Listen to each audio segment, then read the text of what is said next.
তো এই পর্যায়ে আমাদের আরো একজন অতিথি জনাব শফিকুল ইসলাম ভাই আমাদের সাথে অ্যাড হবে। ওনাকে আমি অ্যাড করে নিচ্ছি।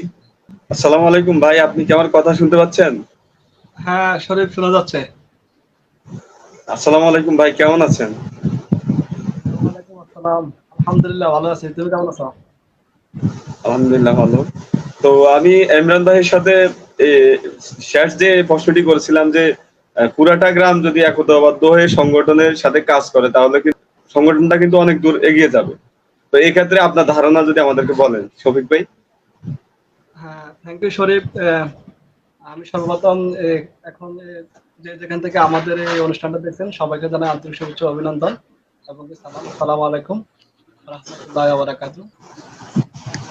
বেসিক্যালি ইমরানের কথাগুলো অনেক সুন্দর লাগছে। আমি শুনছি ইমরানের কথাগুলো অনেক ভালো লাগছে। আর শরীফের যে প্রশ্নটা করছেন যে আমাদের একতাবদ্ধতা নিয়ে, শরীফ অলরেডি আমাদের যে সংগঠনটা নিয়ে আমাদের পুরা গ্রামটা একটা একতাবদ্ধ হয়ে গেছে। এখন আমাদের পুরা গ্রামটা এখন কিন্তু আমাদের সংগঠনটারে সবাই ভালোভাবে অ্যাকসেপ্ট করছে এবং সবাই এখন একসাথে কাটারিয়ার নিয়ে কাজ করতেছে। সবাই আমাদের সংগঠনে থাকার প্রতিশ্রুতি দিয়েছেন।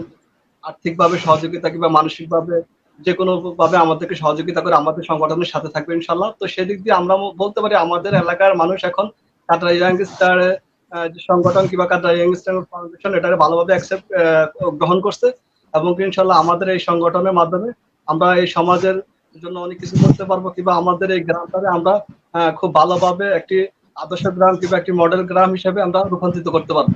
এটা একদমই সম্ভব। আমরা ইনশাল্লাহ করতে পারবো। আমাদের গ্রামের জন্য আমরা অনেক কিছু করতে পারবো। আচ্ছা, ইমরান ভাইয়ের কাছে আমার একটা প্রশ্ন, আপনারা শিক্ষার ব্যাপারে আপনারা কি পদক্ষেপ নিচ্ছেন ইমরান ভাই? তো আমরা শিক্ষার ব্যাপারে যে পদক্ষেপটা নিতেছি ওই পদক্ষেপটা অলরেডি আমাদের ফাউন্ডেশনের মাধ্যমে নিচ্ছি। আমরা অলরেডি যারা আমাদের এই গ্রামের মধ্যে রোল নাম্বার 1, 2, 3 যারা আছে তাদেরকে আমরা অলরেডি সম্বর্ধনা দেওয়ার জন্য চেষ্টা করতেছি। আমরা অলরেডি ফেসবুকে একটা পোস্ট দেওয়া হয়েছে, অলরেডি আমাদের 8 জন বা 9 জন আমরা পেয়েছি। তো পাওয়ার পরে অলরেডি আমরা তাদেরকে একটা ভালো একটা গিফট বা ভালো একটা সম্বর্ধনা দেওয়ার জন্য চেষ্টা করতেছি যেন তারা উজ্জীবিত হয় এই বা পড়াশোনা করার জন্য। এরপরে তারা উজ্জীবিত আশা করি হবে আমরা যদি চেষ্টা করি। ঠিক আছে, আমরা যদি তাদেরকে মনে করি যে ভালোভাবে নিয়ে আসতে পারি অবশ্যই তারা পড়াশোনা করবে। ঠিক আছে। তো আপনাদের কাছে একটাই রিকোয়েস্ট থাকবে, আপনারা যারাই আজকের এই অনুষ্ঠানটি দেখবেন অবশ্যই আপনারা শেয়ার করে দিবেন এবং আপনাদের মতামত গুলো আমাদের কমেন্টে জানিয়ে দিবেন।